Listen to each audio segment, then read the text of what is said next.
A well-regulated militia being necessary to the security of a free state, the right of the people to keep and bear arms shall not be infringed. Welcome to another edition of Bearing Arms Cam and Company. My name is Cam Edwards. Glad to be with you today. Well, it's going to be a busy week in terms of the Second Amendment. We have the first presidential debate coming up Tuesday night in Cleveland, Ohio. Joe Biden and Donald Trump squaring off. Now, we know, generally speaking, the terms of the debate, what those broad subjects are going to be. Chris Wallace, the moderator from Fox News. I had originally anticipated that Wallace was going to ask a question about gun control, given Chris Wallace's support for things like a ban on so-called assault weapons. But that's not going to be one of these specific topics, although I still think it could come up, by the way. Among the topics that will be addressed, the Supreme Court, obviously the nomination of Amy Coney Barrett, going to be front and center. Gun control groups are already lashing out. I mean, not that they were going to be happy with anybody that Donald Trump picked, but they're very upset with what they call Amy Coney Barrett's extreme position on the right to keep and bear arms. Yeah, meaning that she actually recognizes it's a fundamental individual right that's protected by the Constitution. Not granted or established by the Constitution, by the way, but protected by the Constitution. Violence in our cities also expected to be one of the topics that will be addressed.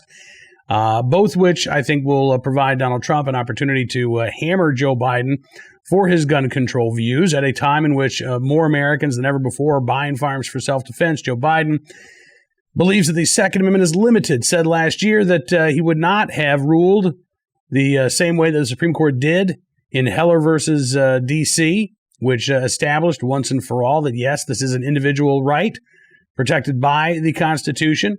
In Joe Biden's views, the Second Amendment only came about because the Founding Fathers wanted Americans to be able to fight the British.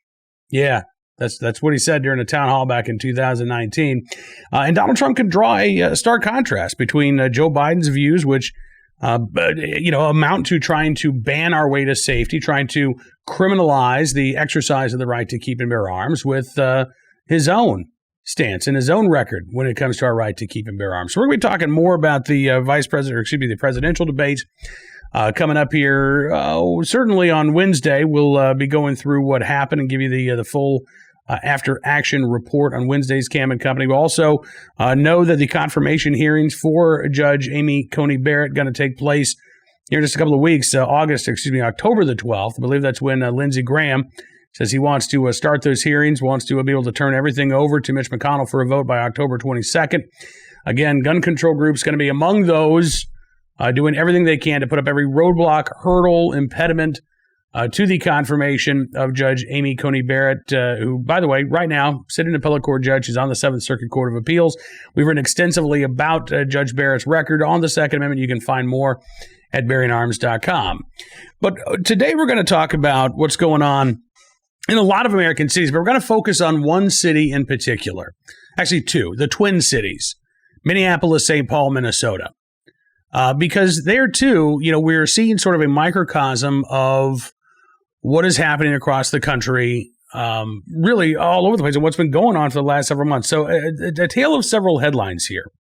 We'll start with this one. We have to do something. North Minneapolis bishop hosts gun buyback amid rising homicides. There were 48 homicides in Minneapolis last year. As of this past weekend, there have already been 59 homicides. And one religious leader there in Minneapolis says, well, we got to do something.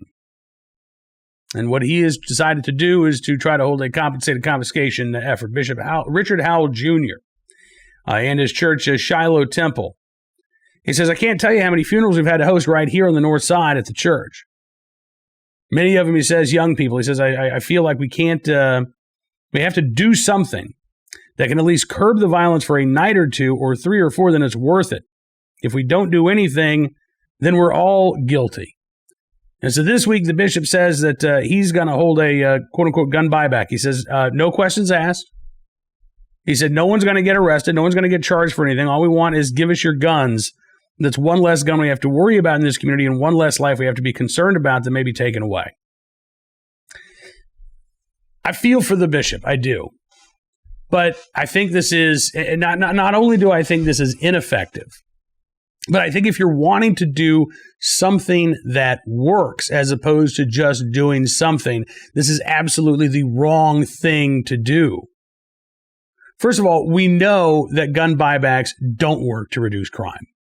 There's no evidence whatsoever that these turn-in events where you take your gun and you hand it over and you get a gift card or, $100 or $200 in cash, there's no evidence that these programs are effective in reducing violent crime.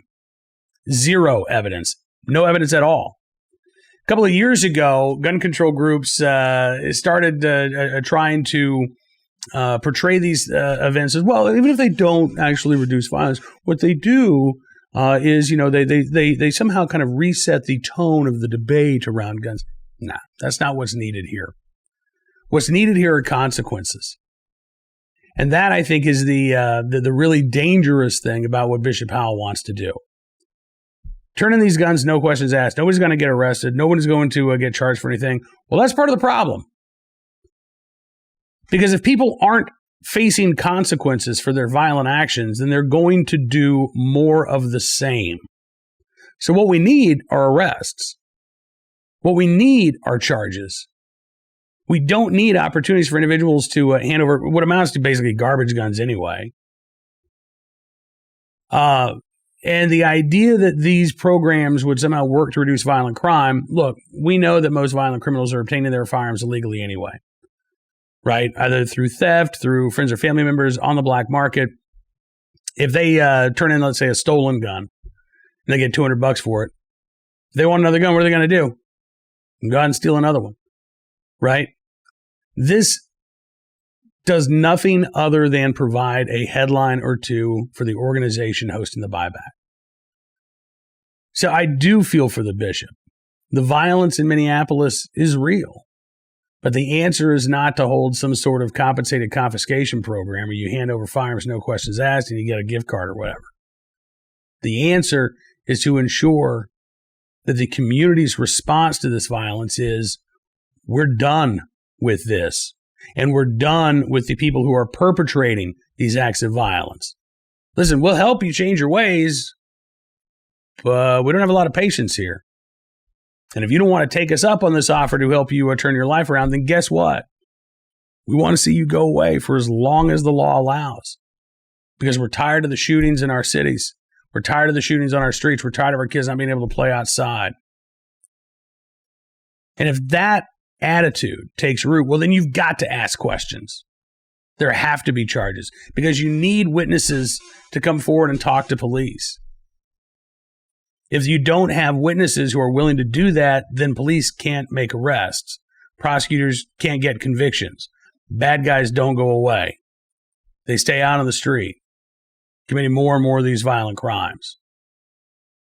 Now, that brings us to our second headline, because not everybody is on board with the idea of turning their guns over in the name of public safety. This from a couple of weeks ago. Twin Cities sees guns ammunition shortage amid crises. This is from the Minneapolis Star-Tribune. They say pandemic arrests lead to shortages of both guns and ammunition. Now, look, that headline you could find, and you probably, if you go back through, searching the newspapers for the last few months, you'll find dozens of similar headlines. What's happening in Minneapolis, St. Paul, in terms of the rise in gun sales is nothing new.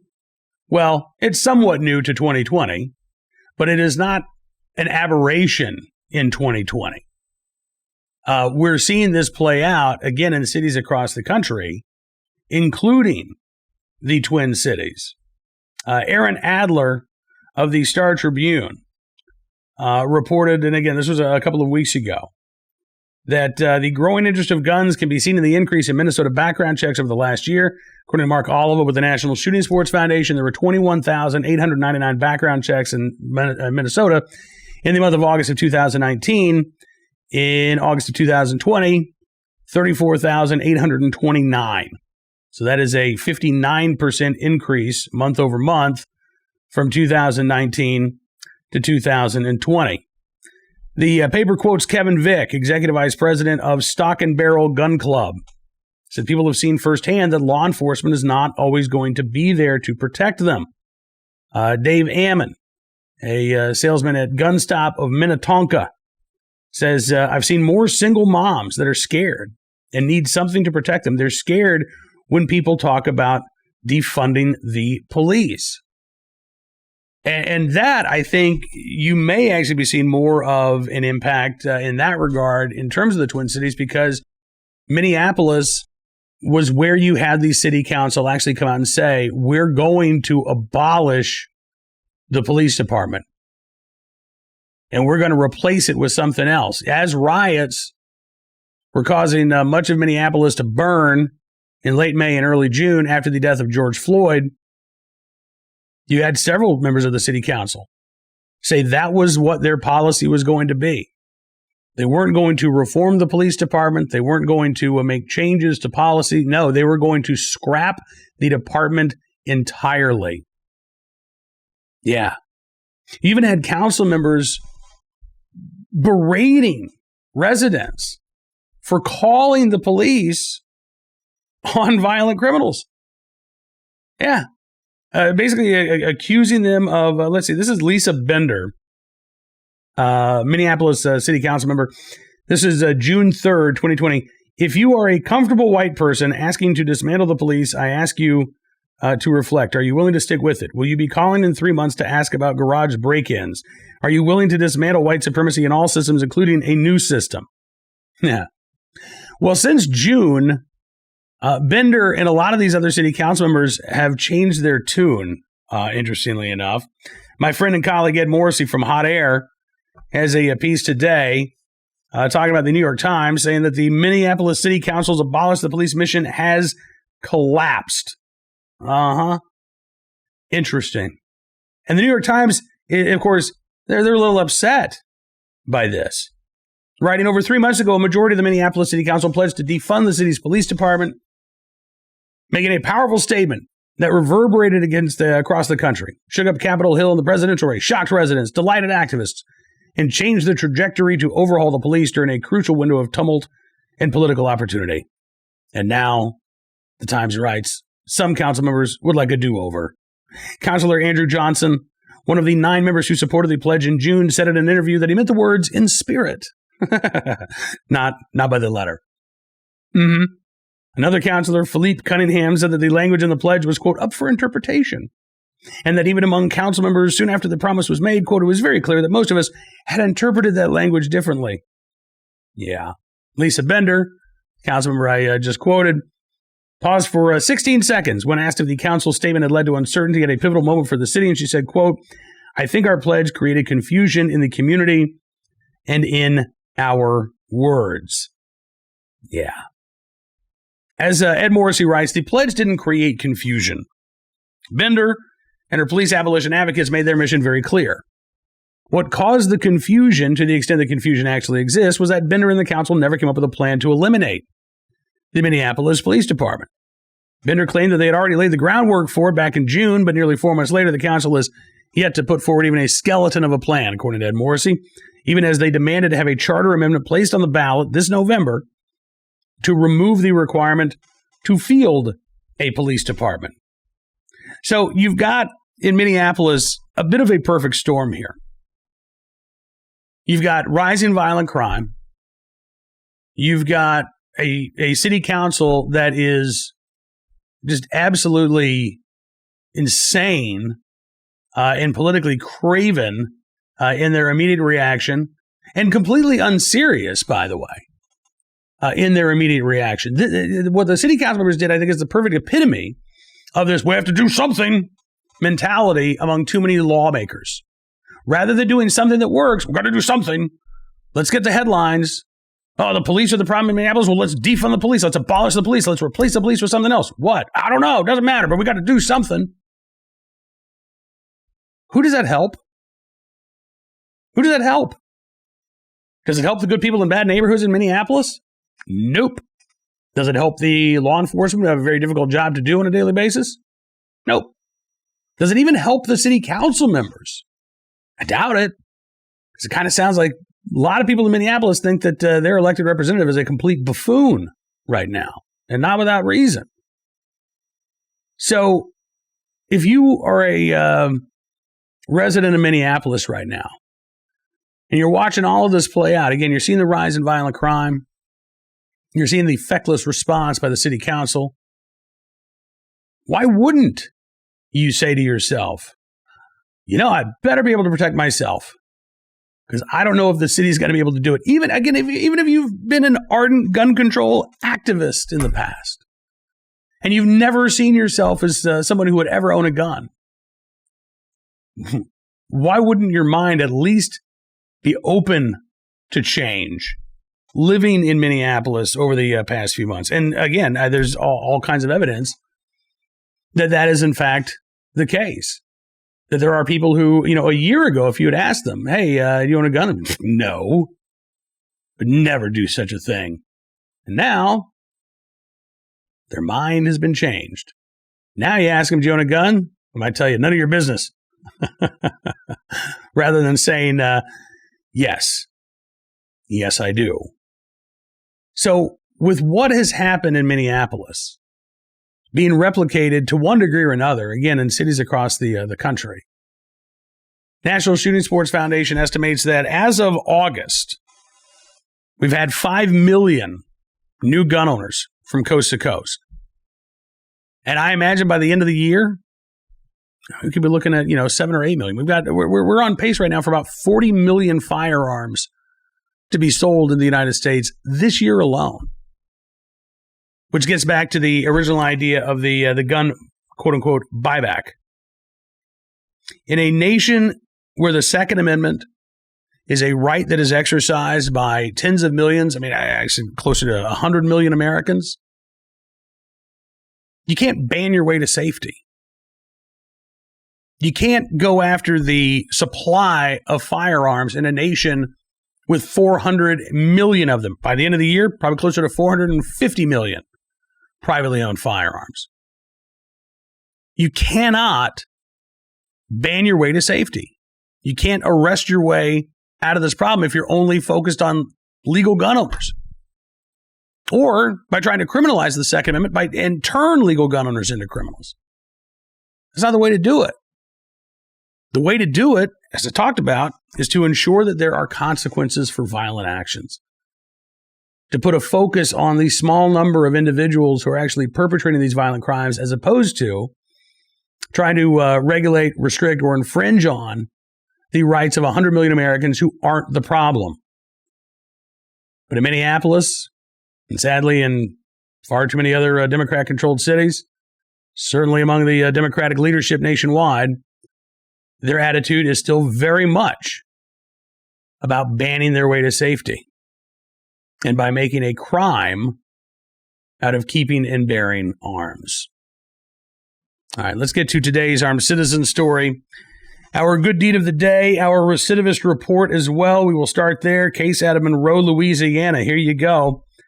Suspect in custody after a fatal shooting there in Monroe, Louisiana. And as it turns out, guy well known to law enforcement, Dextavius James, 38 years old, from Shreveport. He's in custody on one count of second-degree murder after a shooting over the weekend. James booked into the Ouachita Correctional Center Sunday afternoon. He's also facing one charge of failure to pay child support. But it's the murder charge that, we'll focus on here. Bail has been set at $1 million. According to the News Star in Monroe, Louisiana, Dextavius James has a lengthy criminal history, multiple charges for domestic abuse and battery, multiple arrests for robbery, and yet still out on the street. Yeah. Able to allegedly commit this shooting on Sunday morning where the victim passed away. Don't have many details about the victim in this case, but we do know that based on Mr. James's previous criminal history, should have been behind bars instead of out on the street. Now, our armed citizen story of the day from the Pittsburgh Post-Gazette, Allegheny County, Western PA. Turtle Creek man shot and killed by girlfriend after hours of abuse. This is, I got to tell you, we don't have a lot of details. I don't really want to know a lot of details in this. This is a sad story, but I am so glad that this woman was able to protect herself. According to authorities, this 24-year-old man, identified as a guy named Nigel Broadus, basically went over to his girlfriend's house about 2 o'clock in the morning Saturday, began assaulting her. For hours, he assaulted her. She says that she was held against her will during that time. During that assault, Broaddus allegedly threatened to kill her and then began looking for the legally owned gun that she had in the home.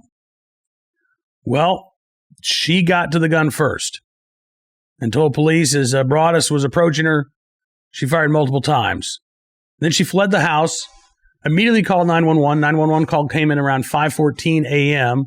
on Saturday morning. She told police what had happened. First responders arrived. They found Broaddus with multiple gunshot wounds, pronounced him dead at the scene. The investigation continues. Police say they'll present their evidence over to the DA to see if any charges are warranted. She was not arrested. If her story checks out, I mean, this is pretty clearly a case of self-defense here. And another reminder that, as Sam Colt said, a firearm is the great equalizer. This woman clearly not able to defend herself against her boyfriend's physical assaults until she was able to get a hold of that firearm. And then, and only then, did the attacks stop. We'll keep our eyes on this story. We'll give you any more details as they become available. Finally today, our good deed of the day from Myrtle Beach, South Carolina. Family's calling it divine intervention. It's also a case of Good Samaritans being in the right place at the right time and saving the life of a drowning toddler. Faye Aboko Cole said she was packing up beach supplies when her 3-year-old son, King, was swept away in a riptide. She said tide came up, it was taller than King, basically washed him into the water. She said the whole time I was looking for him, I didn't know where he was. The current, according to authorities, dragged the 3-year-old about a half mile from where his family was. And Chad Evans, who was out on the beach with his family, said something in the water caught his eye. He said, I just saw a pair of shorts floating sort of from my peripheral vision. He found King near the shore, not breathing, scooped up the little boy in his arms, took off running. An off-duty police officer saw what was happening and said, hey, stop.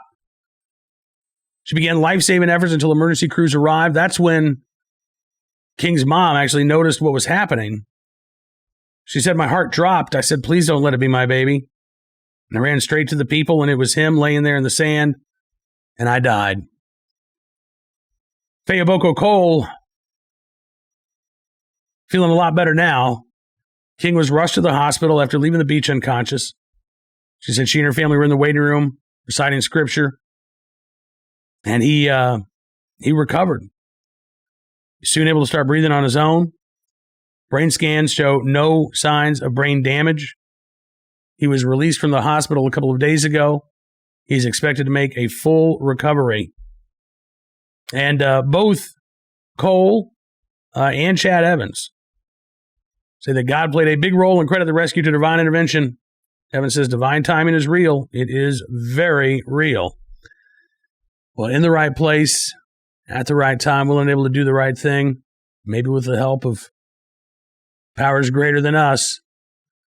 Chad Evans, that off-duty police officer, we thank you both for your very good deeds. That is going to do it for this edition of Bearing Arms Cam & Company. I want to thank you for being a part of the program as always. Don't forget, you can subscribe to Town Hall Media on YouTube. That way you'll never miss a program. You can also subscribe to Bearing Arms Cam & Company on Spotify or Stitcher or SoundCloud, wherever you get your podcast. You'll find us there as well. We will be back tomorrow with more of the latest Second Amendment news and information. But if you just can't wait, there's no reason to wait. Just go to bearingarms.com. Throughout the day, you'll get updated as well. We certainly do appreciate your support. Until we talk again, be well, be safe, be free, and we'll see you soon with another edition of Bearing Arms Cam & Company.